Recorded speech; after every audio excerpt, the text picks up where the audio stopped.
Assalamualaikum warahmatullahi wabarakatuh. Perkenalkan, kami dari kelompok 4 kelas 11 MIPA 4 akan mempresentasikan hasil dari diskusi kami.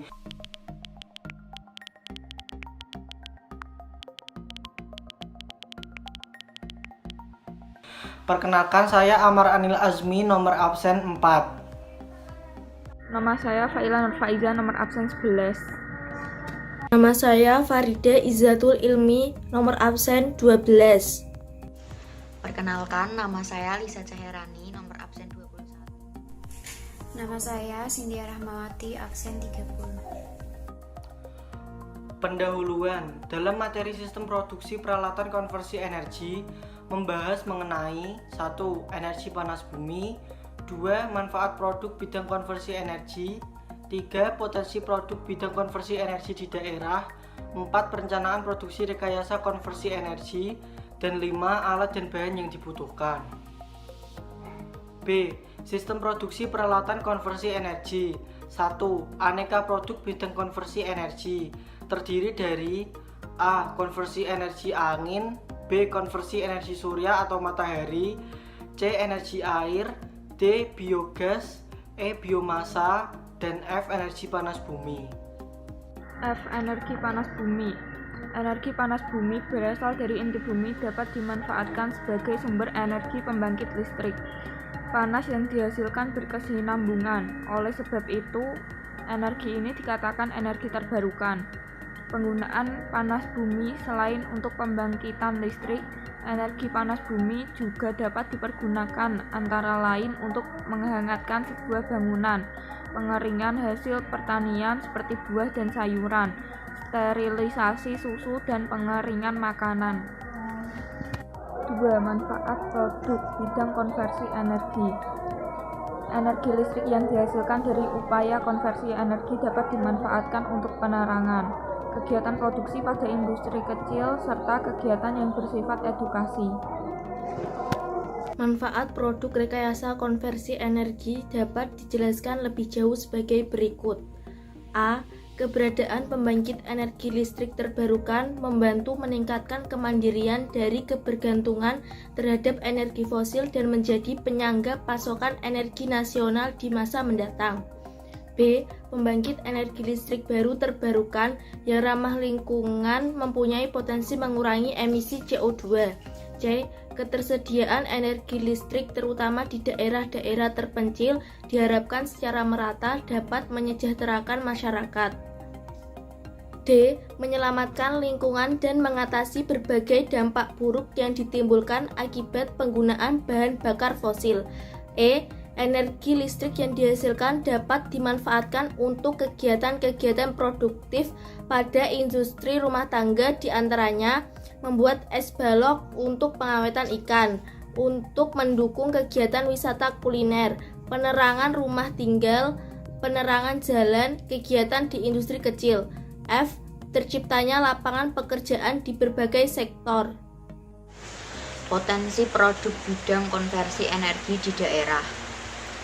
Keberagaman potensi energi yang tersedia dapat dikonversikan menjadi bentuk energi lain yang bermanfaat bagi kehidupan.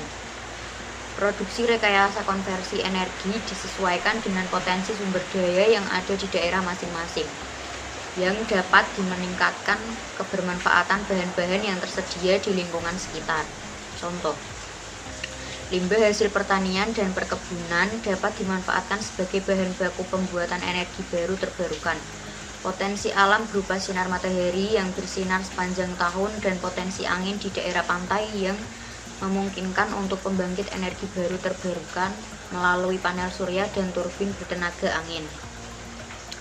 Energi listrik yang dibangkitkan oleh panel surya dan turbin bertenaga angin berpotensi untuk dimanfaatkan pada proses elektrolisis air guna memproduksi gas H2 yang dapat dipakai dalam fuel cell, bahan bakar baru yang aman dan ramah di lingkungan diperlukan untuk menggantikan bahan bakar fosil.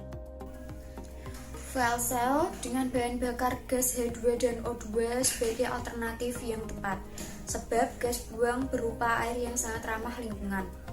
Tanaman seperti jagung, singkong, tebu, nira, sagu, sorghum, berbagai jenis rumput laut, kayu yang mengandung selulosa. Perencanaan yang baik melakukan upaya budidaya dengan menjaga kelestarian lingkungan dalam jangka panjang akan dapat memberikan dukungan terhadap kesejahteraan masyarakat. Fuel cell dalam bahasa Indonesia disebut dengan sel bahan bakar.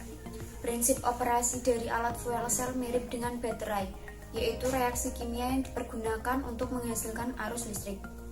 Perbedaan utama dengan baterai adalah bahwa fuel cell menggunakan asupan bahan bakar yang dapat terus-menerus dialirkan ke dalam fuel cell.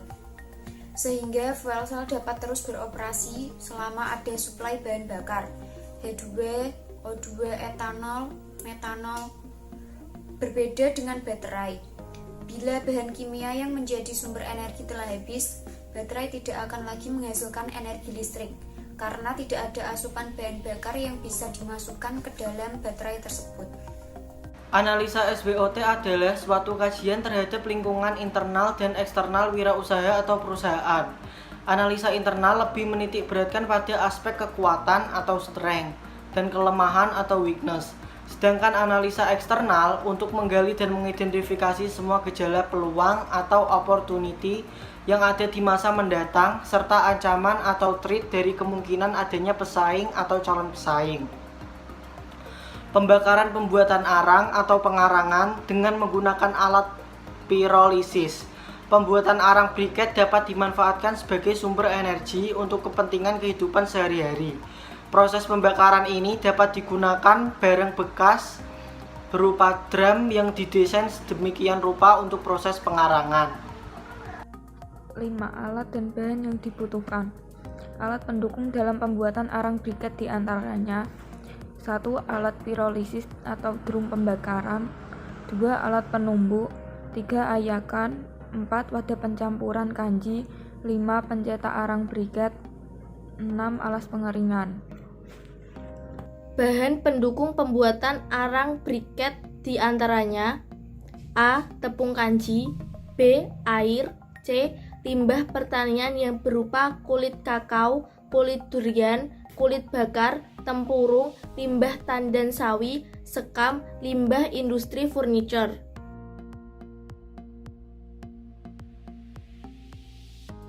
1.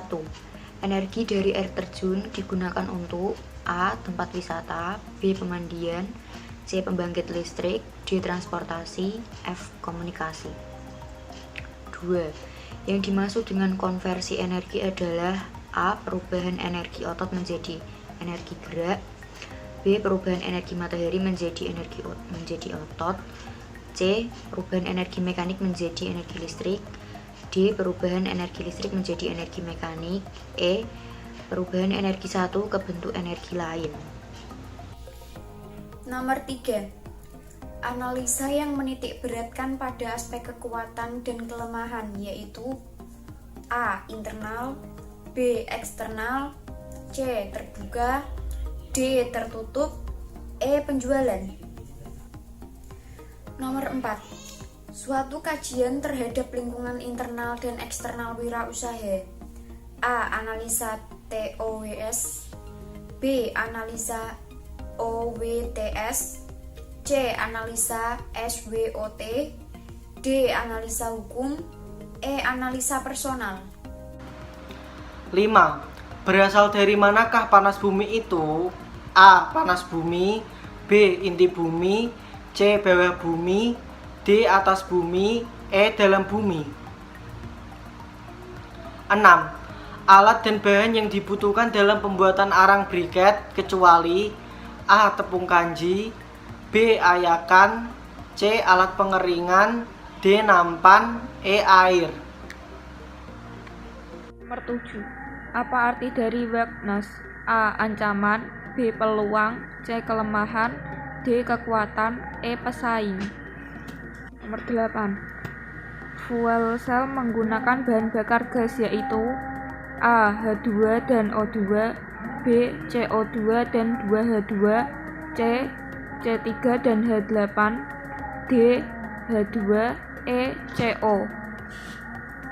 9. Yang merupakan manfaat produk rekayasa konversi energi adalah A. Tidak ramah lingkungan, B. Biaya listrik meningkat, C.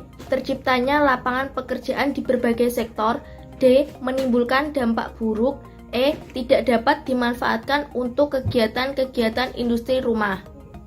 10. Analisa yang menggali dan mengidentifikasi semua gejala yang ada di masa mendatang serta ancaman dari pesaing yaitu A. Eksternal, B. Internal, C. Strong, D. Terbuka, E. Tertutup.